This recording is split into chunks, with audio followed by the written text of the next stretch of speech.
अजीत सिंह जी, लखनऊ से।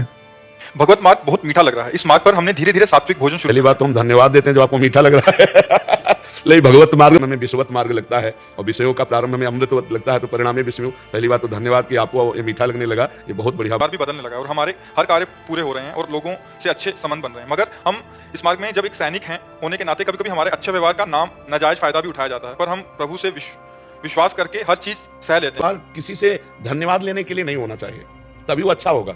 हमारा अच्छा व्यवहार भगवान की प्रसन्नता के लिए होना। हमने आपसे अच्छा व्यवहार किया, अब ये हमारा कर्म भगवान को समर्पित है। आप हमको गाली दो लेकिन कल फिर मिलोगे, हम आपसे अच्छा व्यवहार करेंगे, समझ रहे हो। और अगर हम बदले में धन्यवाद लेना चाहते हैं, बदले में कुछ कृतज्ञता लेना चाहते हैं, फिर वो अच्छा व्यवहार नहीं होगा, वो स्वार्थ का व्यवहार हो जाएगा। अच्छा वही है जो सहनशीलता और तितिक्षा बढ़ावे। ऐसे तो आप कमजोर हो जाएंगे। नहीं कि सामने वाले के साथ आपने अच्छा व्यवहार किया, वो आपके साथ गलत व्यवहार करेगा तो आप जलने लगोगे, दुख पैदा हो जाएगा। नहीं, नेकी कर दरिया में डाल, उसके व्यवहार से कोई मतलब। मैं अपने कर्तव्य का पालन कर रहा हूँ, तेरे कर्तव्य की जिम्मेवारी मेरे ऊपर नहीं। टोक जी, दिल्ली से। राधे राधे महाराज जी। महाराज जी, कोई भी कार्य करने से पहले दिमाग और दिल के बीच कंफ्यूजन पैदा हो जाता है। इस समय पर किसकी बात माने? दिल कुछ कहता है, दिमाग और दिल के बीच में प्रभु को ले आओ, भीतर से मिल जाएगा। उस समय भगवान का स्मरण करने लगो कि प्रभु इसमें मुझे क्या करना। लंका में प्रवेश करने के पहले हनुमान जी की लंका बहुत ही निशाचरी, वहां बोलबाला सबका जा हृदय राखी कौशलपुर राजा। दिल और दिमाग दोनों गंदे हैं, इनका काम क्या मानना है? ये तो सपोर्ट वही करेंगे जिससे वासनाओं की पूर्ति हो, जिससे स्वार्थ की पूर्ति हो। जो हमें सही निर्णय दे सकते हैं वह भगवान।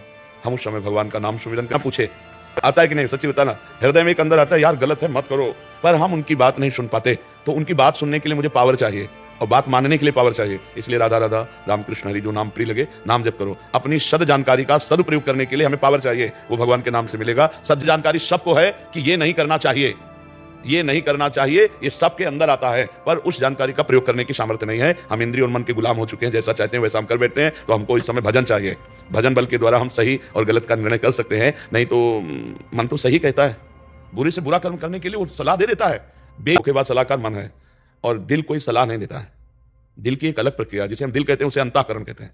पर हृदय, और हृदय का तात्पर्य शास्त्रीय भाषा में अंतःकरण। अंतःकरण चार होता है, मन बुद्धि चित्त अहंकार। बुद्धि का काम है निश्चय करना, मन का काम है संकल्प बनाना, चित्त का कार्य है उस विषय का चिंतन करना, अहंकार का कार्य है स्वीकार कर लेना। जब बुद्धि का निर्णय होता है तो गलत होता है, और जब बुद्धि में विवेक होता है उसका निर्णय होता है बहुत सही होता है। तंग विवेक न होई और राम कृपा बिन सुलभ न सोई। विवेक कभी, जो जीते हुए मन बुद्धि नहीं है, ये हमारे दुश्मन है। जब तक हम नाम जप नहीं करेंगे तब तक हमें वो बल नहीं आएगा कि हम गलत सलाह देने वाले मन बुद्धि को पकड़ पाएं। हम ये धोखेबाज मन बुद्धि है, इनकी सलाह में ही पूरी जेल भरी है, इनकी सलाह में ही सारे कुकर्म होते हैं। और जिस सही निर्णय विवेक कर पाता है, सही निर्णय विवेक कर पाता है। 50,000 की घूस में पूरी पढ़ाई लिखाई और पूरी की पूरी सब बर्बाद कर दी। बुद्धि ने निर्णय कर दिया ना कि फ्री मिल रहे, खत्म बुद्धि का निर्णय। अगर बुद्धि में विवेक है तो नहीं, हमें सरकार देती है जितना हम उतने से काम चलाएंगे, लेकिन दोषी को बख्शेंगे नहीं, निर्दोष को दंड नहीं देंगे। अब उसका सही मार्ग चलने लगे। बुद्धि फंसा देगी, और जहां विवेक होता है तो बुद्धि को फंसने नहीं देगा, वो जलन पैदा कर देगा। नहीं, हमारा ऐसा नहीं, हम गलत नहीं होने देंगे। बहुत अपना सुख खो दिया जहां से अपनी हमने शांति खो दी, ये मन और इंद्रियों के कहने से। मुझे लगता है सही निर्णय आत्मस्वरूप गुरुदेव अंदर बैठ कर देते हैं, उसके सुनने की और उसके पालन करने की सामर्थ्य भगवान के भजन से आएगी। नाम जब करो, सोचोगे तो जलन पैदा हो जाएगी, और सही सोचोगे तो शीतलता आ जाएगी। एकदम हृदय शीतल होने लगे। बस समझ लो, जब हृदय ठंडा होने लगे तो समझ लेना बात सही है। जब हृदय में थोड़ी भी जलन हो तो रुक जाओ, गलत मार्ग में जा रहे हो, वापस लौटो। नाम जब करोगे तब ये स्थिति आएगी, बुद्धि ने सोच रखा है गलत। आप हमारी बात समझ पा रहे हैं? रहता हूं तथा राधा नाम का जप भी कर रहा हूं। कारागार के अंदर जिज्ञासु कैदियों के साथ सत्संग करता हूं। आपके सत्संग से प्रभावित होकर ये जीव आपकी शरण में आया। गुरुदेव, इसी जन्म में अपने आत्मस्वरूप का दर्शन करना चाहता हूं, क्या ये संभव है? जैसे अर्जुन को भगवान श्री कृष्ण ने हो सकता है, मेरी अनन्य भक्ति के द्वारा ही स्वरूप का दर्शन हो सकता है। तो अनन्य बनने के लिए बहुत बड़ी मेहनत करनी पड़ती है। ममता ताग बटोरी, मम पद मन बांध बर डोरी। एकमात्र श्री भगवान से अपनापन, पत्नी पुत्र माता पिता परिवार में भगवत भाव। जैसे अभी हम मेरी माँ है, इस भाव से सेवा करते हैं। आप भाव करो कि मेरे भगवान ही माँ के रूप में है, मेरे भगवान ही पत्नी के रूप में है, मेरे भगवान ही पुत्र के भाव आ जाएगा। शरीर से अन्य संबंधों से ममता समेट कर श्री भगवान में समर्पित हो जाएगी, और एकमात्र भगवान के चिंतन करते हुए अपने कर्तव्य का पालन करेंगे तो कुछ दुर्लभ नहीं है। भगवान का विराट स्वरूप देखना चाहते हो? ये है, ये जो आप चराचर जगत देख रहे हो ना, ये भगवान के एक अंश में विराजमान। गीता, उससे मैं कभी दूर नहीं रहता, वो कभी मुझसे दूर नहीं रहता, मैं सदैव उसकी दृष्टि में रहता हूँ। मेरे भगवान इन सब शरीरों के अंतर्गत विराजमान है। आप भी सब भगवान का आदर करते हैं। कैसे करते हैं? जब शरीर से भगवान अंतर ध्यान हो जाते हैं तो आप शरीर का अनादर कर देते हैं, जला देते हैं, गाड़ देते हैं। अभी जीवित में जो आदर करते हैं, मेरा भाई, मेरी पत्नी, मेरा पुत्र, वो भगवान का ही आदर करते हैं। उसी भाई उसी अंश कर देते हैं, उस शरीर को नष्ट कर देते हैं, तो सम्मान भगवान का ही तो कर रहे हैं ना। तो हम भगवान क्यों नहीं मान रहे? सब में भगवान को देखे वही भगवान बैठे हुए हैं। अब रहे ये अपने को देह मान रहे, यही अज्ञान है। आज ब्रह्मा जी स्तुति में सत्संग में यही कह रहे थे कि प्रभु आप सबकी आत्मा है, और भगवान भी गीत युवा किंचन मात्र और कोई नहीं। तो आपको सही कहते हैं, जड़ चैतन्य, स्त्री पुरुष, दुष्ट महात्मा, यही भगवान का विराट स्वरूप है। इस संसार में देख रहे हो ना, कोई बहुत नीच स्वभाव का है, कोई बहुत उच्च स्वभाव का है, कोई चित्र की भावना में झकाए गए, सौम्य रूप, घोर रूप, शांत रूप, अशांत रूप नहीं दिखाया गया। यही है, ये चराचर जगत भगवान का विराट रूप है। सब ज्ञान कैसे होगा?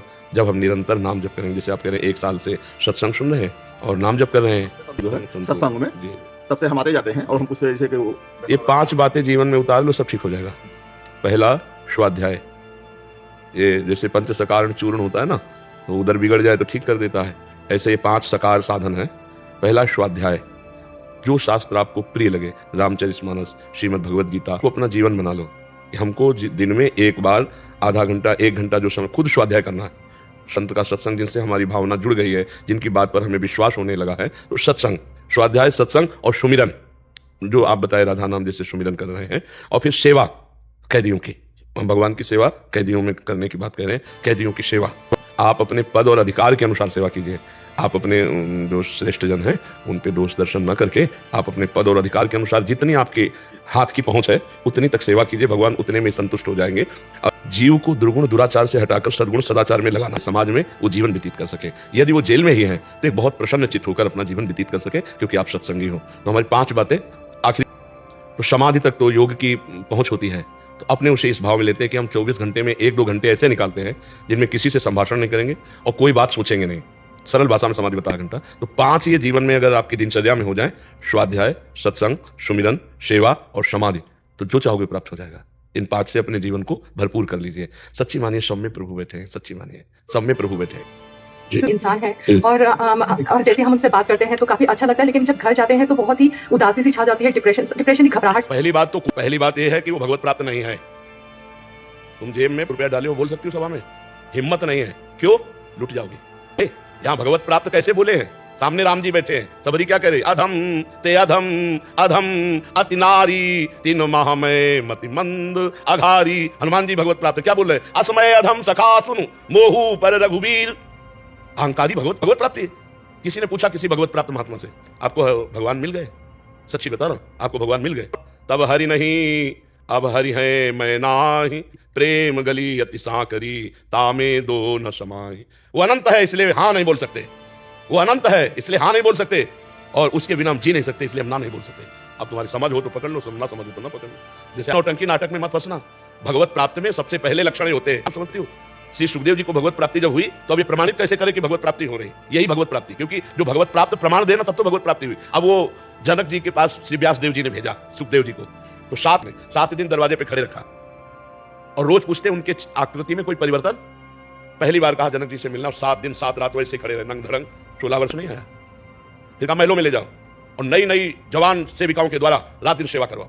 रात दिन 9 युवतियां हंसी खेल खवाना पियाना, कुछ सजाई आरती की, और आए आरती की और कहा परमहंस शिरोमणि आपको वो प्राप्त है जिसके प्राप्त होने के बाद कुछ प्राप्त करना बाकी नहीं रहता।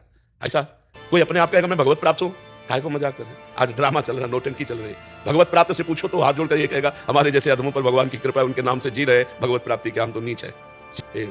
जी तो हम इससे कैसे, क्योंकि हम काम करते हैं, वही हमारे पास हमेशा आते हैं, हमारा भजन पूरा बाधित हो जाता है, हम बहुत और सब में भगवत भावना करो, ना किसी की निंदा करो, ना किसी का संग करो। बहुत संभाल कर अपने आप को रखो। भजन मार्ग में चरित्र पवित्र हो तभी भगवत प्राप्ति की योग है। चरित्र भ्रष्ट ना आदमी, न पुलाव न सानिया बना न सही हो तो प्राप्त कर लेगा, लेकिन चरित्र भ्रष्ट भगवान को नहीं प्राप्त कर सकता। बहुत सावधान रहना, कलयुग है। भक्ति का एक दिखावा करके बड़ा दूर से सत्संग सुना, उनकी बात पकड़ी, निकल गई। भजन किया चुपचाप अपने घर में बैठ के, फिर 1-2 महीना में कभी सत्संग सुना, चुपचाप निकल गई। आजकल मोबाइल का जमाना है, जो सत्संग पसंद आवे सुनो, एकांत में बैठ कर से करो, वही पूजा है। भगवान का स्मरण खास भजन है, भगवान की स्मृति ही। पूरी गीता सुनने के बाद अर्जुन जी को क्या मिला?